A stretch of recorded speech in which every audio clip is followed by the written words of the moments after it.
নমস্কার। কবিতা পাঠের সময় এখন। আজকে এই ভিডিওটি করতে বসার আগে আমাকে বেশ কিছুটা সাহস সঞ্চয় করার জন্য সময় ব্যয় করতে হয়েছে। কারণ আজ এই ভিডিওতে যে কবির আমি কবিতা পড়ব তিনি আমার একজন বন্ধু। কিন্তু বন্ধু হলে কি হবে? তিনি শিক্ষায়, দীক্ষায়, চেতনায়, সমস্ত রকম ইনফরমেশনের দিক থেকে মাটিকে শুধু নিজের দেশের মাটি নয়, নিজের মাটি নয়, পৃথিবীব্যাপী সমস্ত মাটিকে স্পর্শ করার অভিজ্ঞতায়, সেসব মাটির গন্ধ শোঁকার অভিজ্ঞতায়, সেসব মাটিকে কণায় কণায় চিনে নেবার অভিজ্ঞতায় দেশ বিদেশের অজস্র মানুষ, সাধারণ মানুষ থেকে অসাধারণ মানুষ পর্যন্ত প্রত্যেকের কাছে যাওয়া, তাকে বাইরে থেকে দেখা, তাকে ভেতর থেকে দেখা, আবার সেই মানুষগুলোকে সেইখানে রেখে দিয়ে আবার অন্যত্র সরে যাওয়া, আবার নতুন কিছুর সন্ধানে। শুধু মাটি এবং মানুষ নয়, অন্যান্য প্রাণী,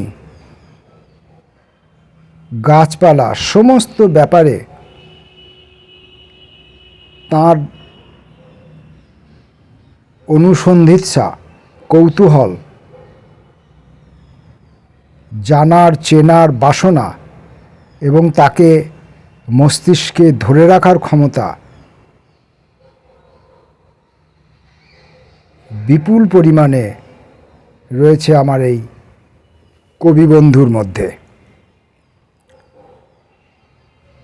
আমি যে বললাম তার সম্পর্কে যে বললাম যে তার এই গুণাবলী রয়েছে, কী করে জানবো আমি?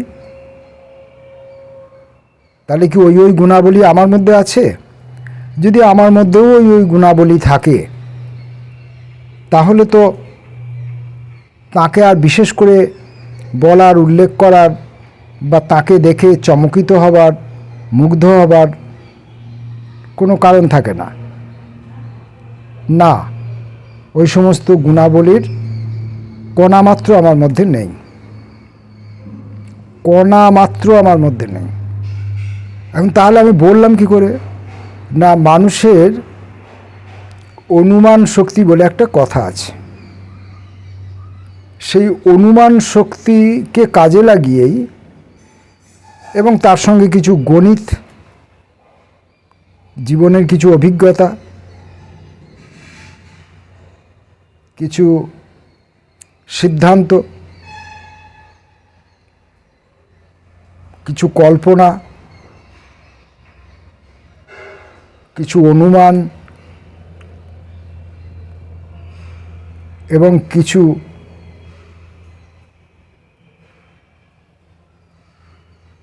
এবং ইত্যাদি, এই সবগুলোকে কাজে লাগিয়ে যাকে আমি চিনি অথচ সম্পূর্ণ চিনি না, যাকে আমি জানি অথচ সম্পূর্ণ জানি না, যাকে আমি স্পর্শ করেছি অথচ সম্পূর্ণ স্পর্শ করিনি, যাকে আমি দেখেছি অথচ তার সমস্তটা দেখিনি, তার সেই বাকি সমস্ত অংশটাকে ভেবে নেবার, কল্পনা করবার, সেটাকে নিয়ে ছবি এঁকে নেবার একটা ক্ষমতা সব মানুষের মধ্যেই থাকে। সেই সব মানুষের মধ্যে যে ক্ষমতাটা থাকে, সেই ক্ষমতাটা থেকে প্রকৃতি আমাকে বঞ্চিত করেনি। সেই ক্ষমতাটুকু কাজে লাগিয়ে আমি বুঝি যে আমার বন্ধু অমিত সরকারের মধ্যে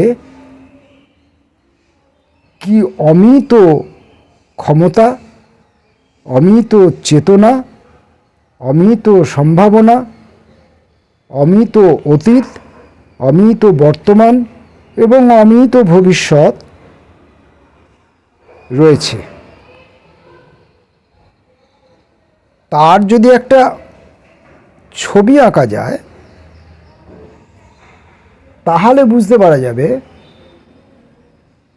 যে মানুষটা কেমন। তা আমি তো ছবি আঁকতে পারি না, রং তুলি দিয়ে আঁকতে পারি না, শব্দ দিয়ে আঁকতে পারি না, বা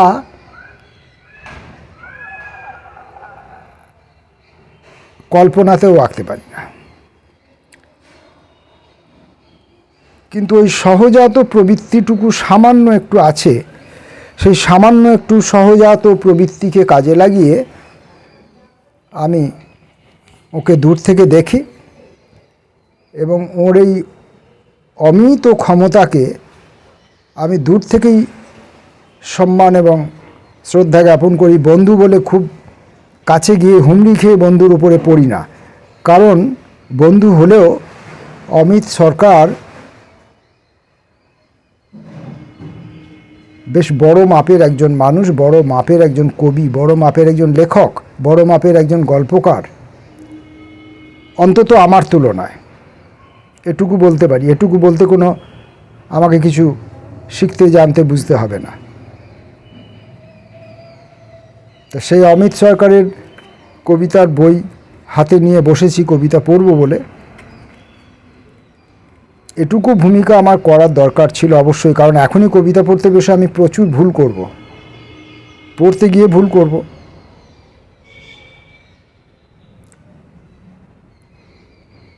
কবিতাগুলোর মধ্যে বোধগুলোকে, ছবিগুলোকে, চেতনাকে এবং শব্দসমূহের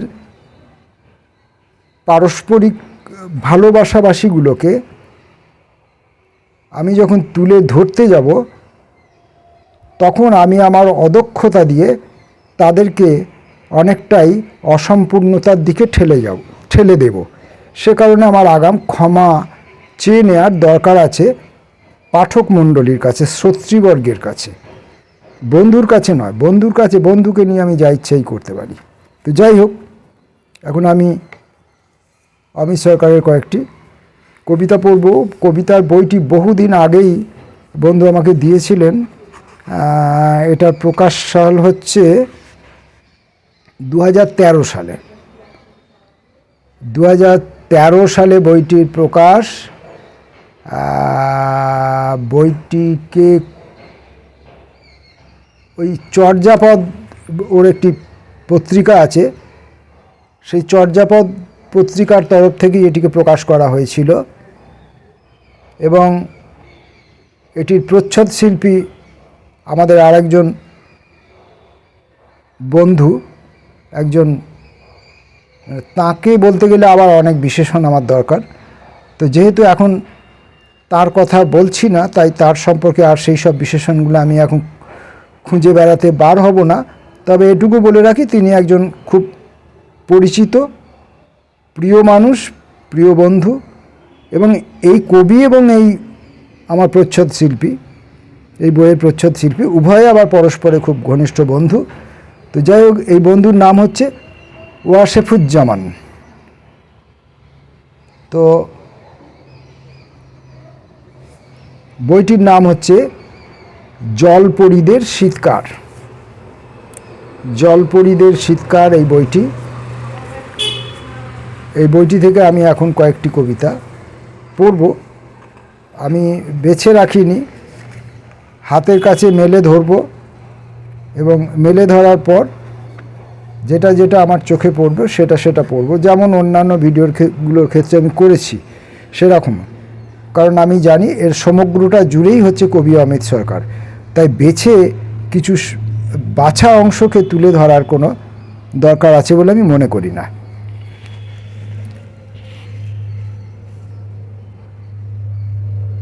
প্রথম যে কবিতাটি পড়ব সেই কবিতাটির নাম শিকার। অলিক মৈথুন শেষে বিশ্রামের স্বপ্ন দেখে আহত হরিণ কাক জ্যোৎস্না ভিজিয়েছে নক্ষত্রের অলৌকিক ঘাস। বিকেলে ফকির গল্পে শিকারের ঘ্রাণ মাখে কুশলী পুরুষ। ফেসবুক বলে দেয় তাদের কিভাবে আমি চিনি। অমল তাসের নিচে ছায়াময় অপেক্ষায় থাবা চাটে বাঘ। রক্ত সকালের স্মৃতি মাটি ও জলেরা বুঝি ভোলেনি এখনো। পাতার বিছানা জুড়ে হরিণী আদর খায় আমার রোদ্দুর। শীতকারের কবিতায় লেগে থাকে সম্পর্কের হলুদ পরাগ।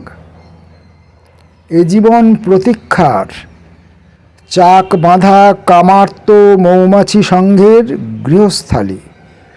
তবু গাছেদের অনিবার্য আমন্ত্রণ স্বীকার করিনি। শুধু বিমুগ্ধ ছুটে গেছি জঙ্গলের যৌনবন্ধে প্রতিবার। তাই বুঝি প্রাকৃত আদরে আমাকে স্বীকার করে পৃথিবীর শেষ হরিণী।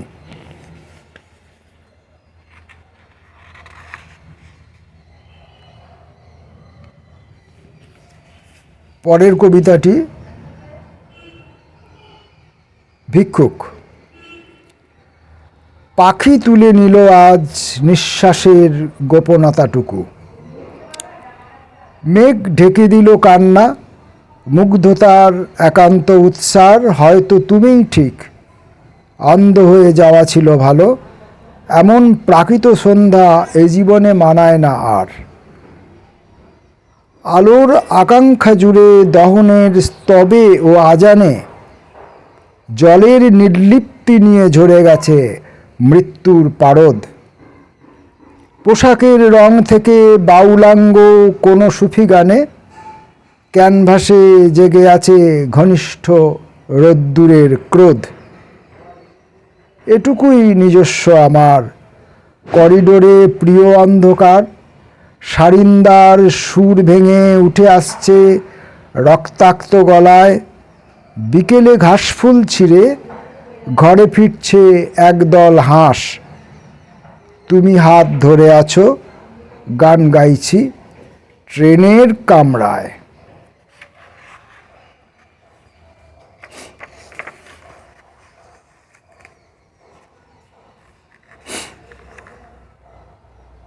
মুখোমুখি।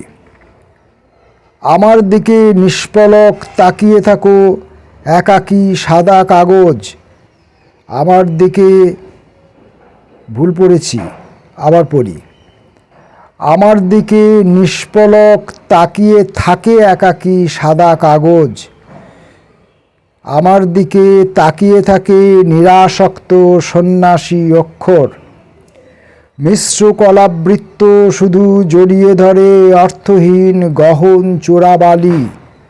জায়মান হয় মৃত্যুবীজ হনন ঋতুর লুকিয়ে রাখা গোপন কক্ষে। রক্ত কিছু চুঁয়ে পড়ে সাদা পাতায়, ক্ষরণে জলে অগ্নি উৎসব। অক্ষরেরা আগুনে পড়ে, শুভ বাতাস বল্গাহীন উড়িয়ে দেয় ছাই। কান্না পায় দৃষ্টি পড়ে, নষ্ট গর্ভে লিখতে গিয়ে শব্দের অস্মিতা। আমার ফের মৃত্যু ঘটে, আমি তোমার কাছে আবার নিঃস্ব হয়ে যাই। হনন করো আমাকে তুমি প্রেমিক সাদা পাতা। জন্ম দাও আবার ফের, বীজতলায় বৃষ্টি চায় যেভাবে ধান চারা। অক্ষরেরা উটুক ফুটে শরীর জুড়ে কোজাগরীর নতুন মুদ্রায়। ঝরে পড়ুক কিছু মাটির, কিছু জলের এবং কিছু ধানের কবিতারা।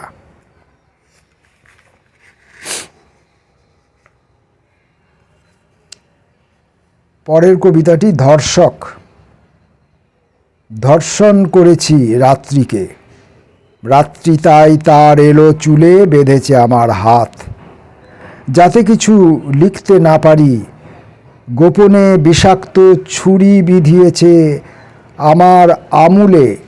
নগ্ন নিষাদি একা ভেঙে ফেলে রিক্ত বালিয়াড়ি। দু চোখে রেখেছে চুমু, তারাগুলি খসে গিয়ে সাদা। আঙুলের স্পর্শ দিয়ে আমি রোজ তার আশা বুঝি। আমার নিথর দেহ গভীর রাত্রির চুলে বাঁধা, আসলে সে গ্রহণ করে, তবু সে আমাকে সোজাসুজি। রাত্রির কামনা জলে কৃষ্ণ মেঘে, বিপ্র শঙ্খভে, দেওয়ালি পোকার মতো ঝাঁপ দেয় নিজস্ব আহুতি। আমার শরীর জুড়ে একা একা কালো সূর্য ডোবে, উঠে আসে রক্তবমি, শিহরণে তীব্র জেগে উঠি। ধর্ষণ করেছি রাত্রিকে, রাত্রি তাই গূঢ় প্রতিশোধে আমাকে ধর্ষণ করে রোজ কবিতায় মর্মমূলে বোধে।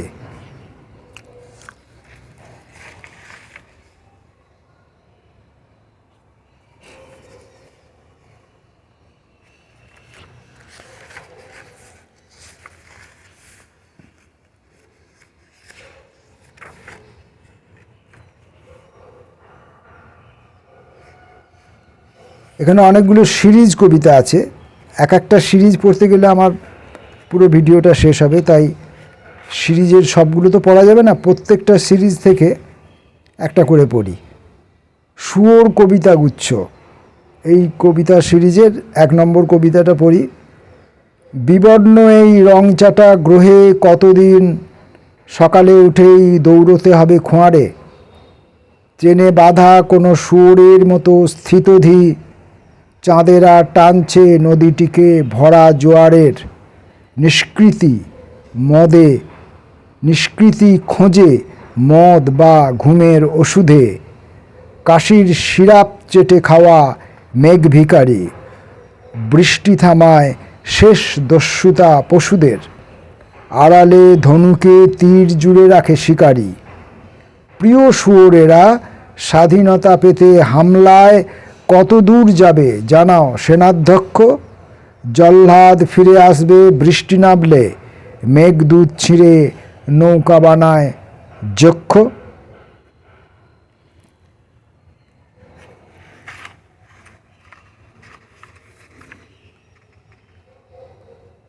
মর্গের দিনলিপি থেকে 2 নম্বর কবিতাটা পড়ছি।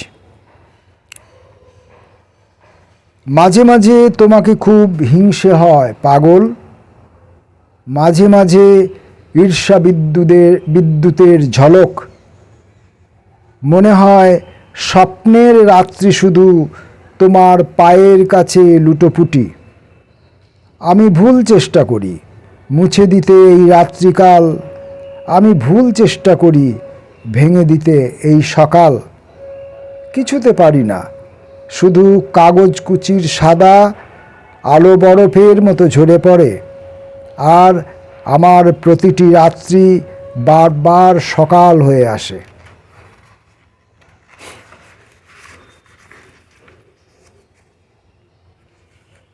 হে জীবন, পাকদণ্ডী ধরে তুমি খালি পায়ে হেঁটে যাও হে জীবন, চড়াই উতরাই ভেঙে ভেঙে। আমার প্রণাম আমি তুলে রাখি ওই ধুলো পায়ে, তোমার পায়ের কাছে ক্রমাগত মুগ্ধ হেঁটে চলি ধার্মিক কুকুরের মতো। আমার সাষ্টাঙ্গ প্রণামে যেন তোমার ওই সন্ন্যাসী শরীর স্মৃতি মাখামাখি হয়ে স্বপ্নে ছিল বহুদিন। হে জীবন, হে আমার অন্ধ জিরাফ, তুমি তো উত্তুঙ্গ পাতায় লোভাতুর, বাড়িয়েছ দীর্ঘ থেকে দীর্ঘতর গ্রীবা। তুমি তো উত্তুঙ্গ পাতায় লোভাতুর, বাড়িয়েছ দীর্ঘ থেকে দীর্ঘতর গ্রীবা। দুহাতে নিয়েছ তুলে বাহ্যে বমি রক্তমাখা আমার এই উলঙ্গ শরীর। দুঠোঁটের কোণা থেকে গ্যাজলা ওঠে, বিষমদ ধুয়ে দিল পাকস্থলী। তুমি তো মুছিয়েছ এই সব শারীরিক অভিমান যত। তোমার অর্পণ এই ব্যর্থতার বিপুল প্রহার, তোমারই অর্পণ এই সন্ধেবেলা হা ক্লান্ত সফলতা। যুদ্ধের চাতুরী ও সঠতার শেষে জড়িয়ে শুয়েছি তোমায় রোজ রাতে রক্তে সেদে সত্যি মিথ্যে যাপন করেছি, তবু বিমুগ্ধ জিরাফের ক্রোধ প্রকৃত চিনিনি কোনো দিন।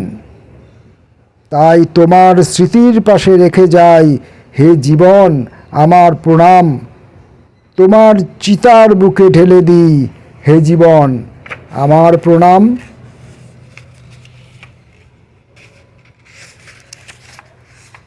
পরের কবিতাটির নাম অভিমান। ফিরিয়ে দিয়েছ প্রতিবার, যতবার আমি নত জানু, তোমার পায়ের কাছে প্রতিদিন প্রতি রাত্রিবেলা। যুদ্ধ চাইনি বলে কেটে দিলে দুহাতে শিরার শিকড়, যুদ্ধ চাইনি বলে কেটে দিলে দুহাতের শিরার শিকড়। একা একা মারিয়েছ ঝরে যাওয়া রক্তের প্রপাত, আলতাছাপ লেগে আছে আজও ওই সবুজ বিছানায়। আমার গানের রং আজ থেকে ভ্রুকুটির নীল, তবু তুমি একক যুদ্ধের জন্য ফের অঞ্জলি পেতেছ। প্রত্যাখ্যানের মতো লাল ভুরুসন্ধির টিপের দ্রাঘিমায়। আমিও চাই না কিছু, অভিমান, ক্ষমা, স্বপ্ন কাতরতা কিছুই দেব না ঢেলে। শুধু ছাই, হাওয়া, ধুলোবালি হয়ে উড়ে পুড়ে যাব একা তোমার গ্রীষ্মের জানালায়।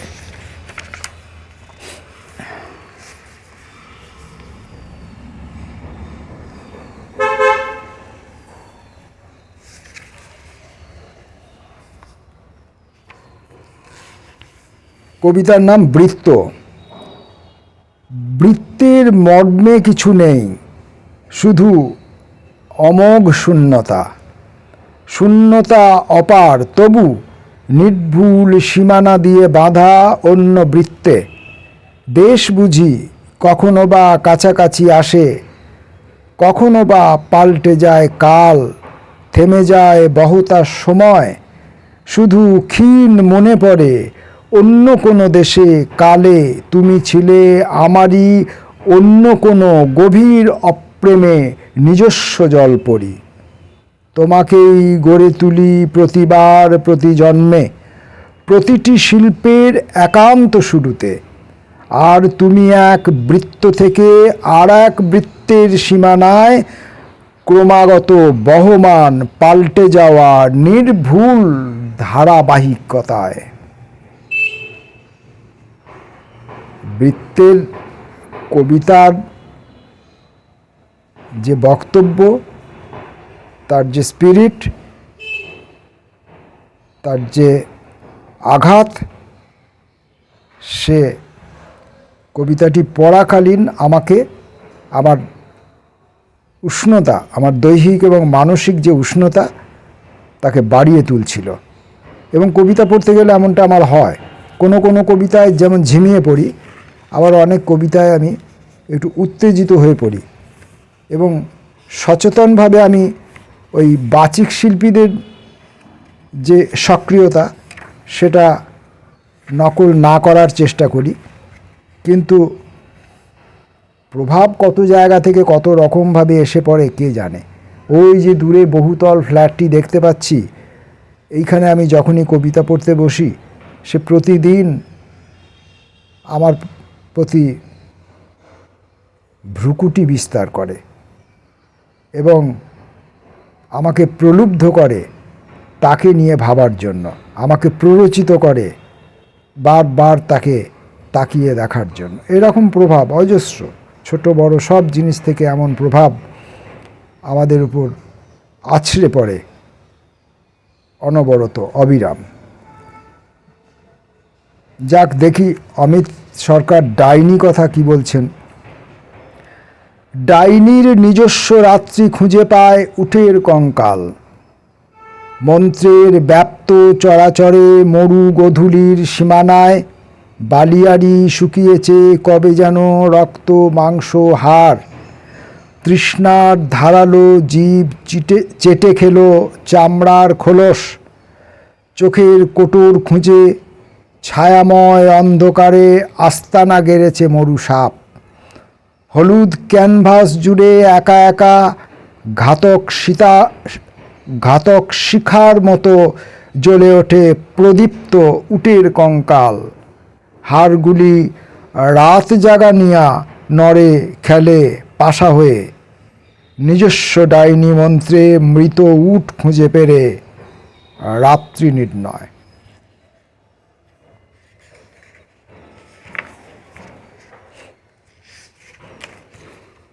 ডাইনি কথা যখন পড়লাম, ডাইনি তর্পণটা কি আছে সেটাও পড়া যাক। অনন্তের গর্ভ থেকে উঠে আসে বিষণ্ণ ক্ষমার মতো চাঁদ, বিষণ্ণ ক্ষমার মতো চাঁদ। ঠোঁটের সীমানা জুড়ে লেগে থাকে জ্যোৎস্নার দংশন। এ রাত্রি চণ্ডাল জেনেও তুমি ডাইনি মন্ত্রে তর্পণ করেছ, আহুতি দিয়েছ মায়া হরিণীকে। দাউ দাউ নক্ষত্র আগুনে একা একা জ্বলে গেছে চামড়া মাংস দ্রুতি কঙ্কাল করটি আহত পশুর অনুভব। জ্বলে গেছে রক্ত স্নান সেরে শিকারীর রুগ্ন মেয়ের কাছে ঘরে ফেরা। পাথরে পাথরে ধুলো ঝড়, উন্মোচিত জঙ্গল থেকে ছুটে আসা সম্বরের মিলনের ডাক। অশ্রু আর আলোবীজ জ্বলে গেছে জগতের আনন্দ যজ্ঞে নিমন্ত্রণহীন। এসবই তোমার আহুতি ছিল মন্ত্রে, বৃষ্টিকণায় সৌর কলঙ্কের দিকে ছুটে যাওয়া মায়া হরিণীর নির্মাণে। আমি সেই সব চিতাভস্য চেটে খাই আজ, উন্মাদ রাখাল ডাইনি তোমার। আমি সেই সব চিতাভস্য চেটে খাই আজ, উন্মাদ রাখাল ডাইনি তোমার জন্য এখনো রয়েছে বাকি আমার শরীর। ডাইনি নিয়ে আরও অনেক কবিতা আছে, সবগুলি তো পড়া যাবে না।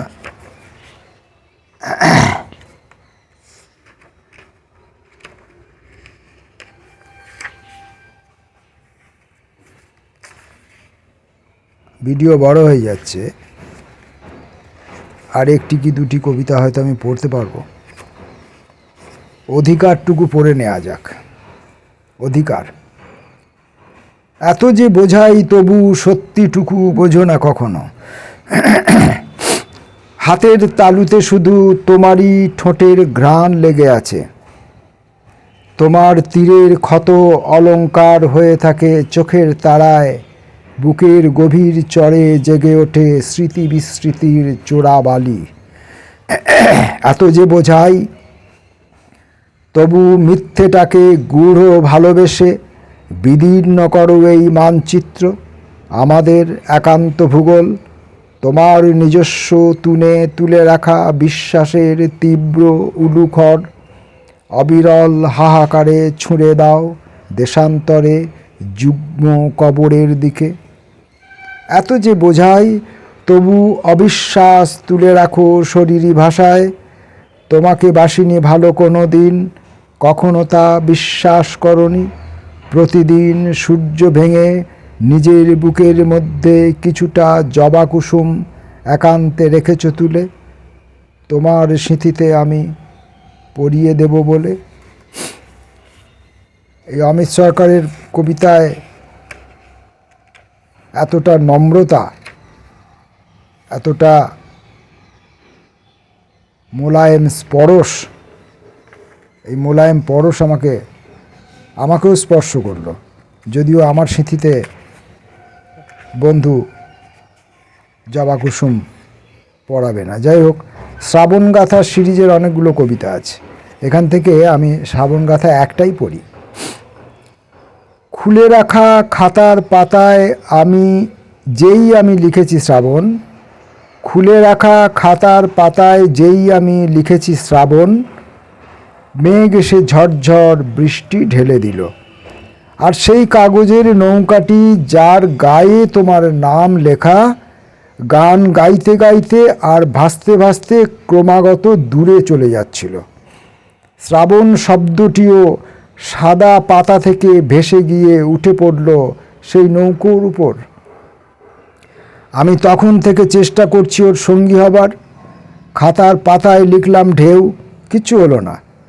খাতার পাতায় লিখলাম ঝড়, কিচ্ছু হলো না। তারপর হঠাৎ আনমনে কখন লিখে ফেলেছি নির্বাসন। সেই থেকে আমার সারা দিন শুধু শ্রাবণ হয়ে থাকে।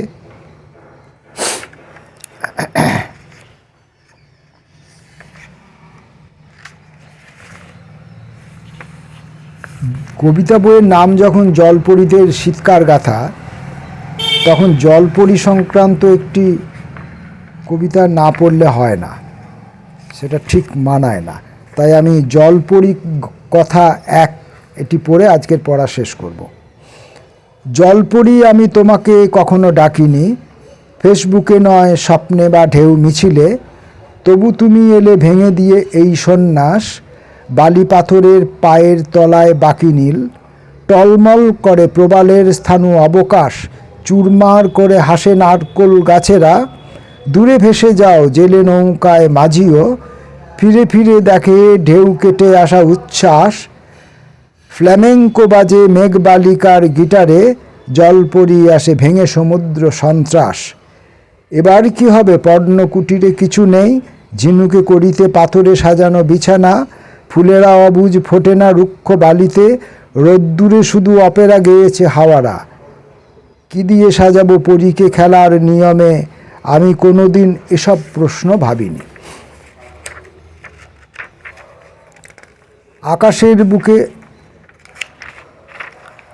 আকাশের বুকে লিখেছি প্রবল ট্রমাতে, জলপরী এসো ঝড়ে উন্মাদ সন্ধ্যায়, প্রবালের বুকে আমিষ গন্ধ ফুলেতে। শ্যাওলায় মোড়া মৃত নাবিকের কফিনে, ডুবে যাওয়া যত পুরনো জাহাজি নোঙরে। জলপরী আসে এই সব নোনা কবিতায়, অভিমানে ডোবে আগ্রাসী দ্বীপ সীমানা। দুহাতে জড়ায় মিশে যেতে চায় আশরীর, যেন ভাইরাস ম্যাক বা লিনাক্স গিলেছে। এবারে গিলবে প্রবাল দ্বীপের এশিয়া, দেশকাল ঘিরে ওরে সমুদ্র পাখিরা।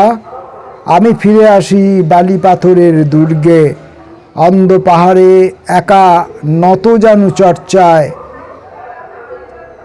অন্ধ পাহাড়ে একা নত জানু চর্যায়। জলপরী তুমি আমাকে কখনো ডাকনি, ভাঙা গানে আজ ডেকেছে প্রকৃতি পর্যায়। শেষ কবিতাটা পড়ার সময় বাইরে মাইক যে অমাইক নয়, তার ঘোষণা, কোনো একটা বিষয় সম্পর্কে ঘোষণা এখানে এসে ঢুকে পড়লো, তাতে পড়াটাও কিছুটা ডিস্টার্ব হলো।